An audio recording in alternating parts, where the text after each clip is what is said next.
असा जंग व जदाल नथा चाहियूं, असा अमन के जरिए मुल्क के अंदर तब्दीली चाहियूं था, लेकिन तोखे पसंद नथी अचे पई।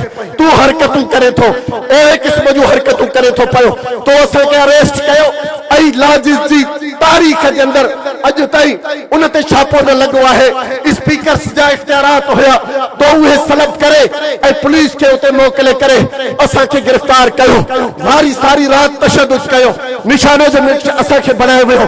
लेकिन बुधी छजा मदीने जी रियासत हुई, रात पूरी चावड़ी के अंदर लाकअप के अंदर गुजारियो से।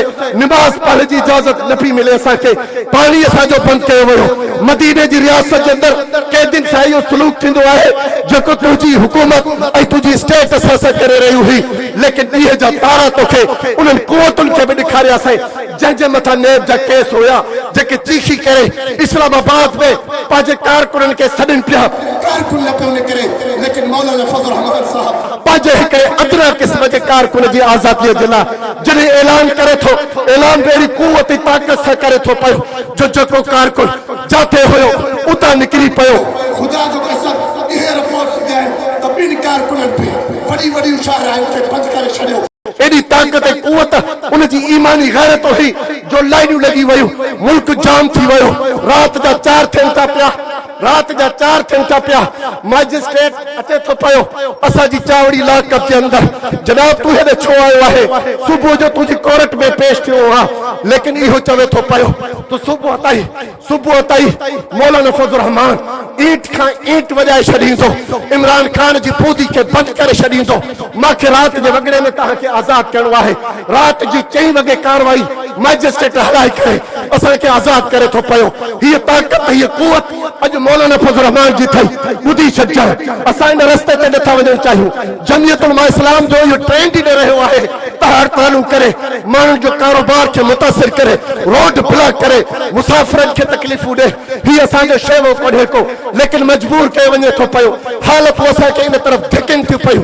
बुधी छजा आखिरी गाल कयो थो पयो असांजो वैसा हिन बेल्ट बॉक्स ऐं बेल्ट पेपर त न खड़ा हक असा के दे।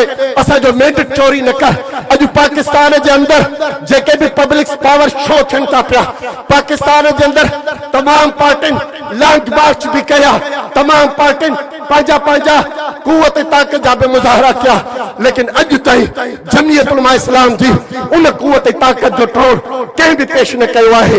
जॾहिं अवामी इज्तिमात असांजा वॾा, जॾहिं अवामी इज्तिमात असांजा एॾा वॾा थियनि था पिया जो पाकिस्तान जी तमाम तर मीडिया मोतरफ़ थिए थी पई त हेॾो वॾो अवामी इज्तिमात कंहिं भी तौर न कयो आहे त पोइ बेल्ट पेपर मां इन इज्तिमा जो मेंडेट खे केरु चोरी करे थो पयो? तुझो जागीरदार करे थो, तुझो वॾेरो करे थो पयो, तुझी इस्टेब्लिशमेंट करे थी पई।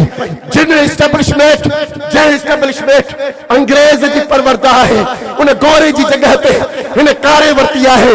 उन जागीरो बूट पॉलिश के नतीजे में हिन जागीरदारन के ॾिनी हुयूं।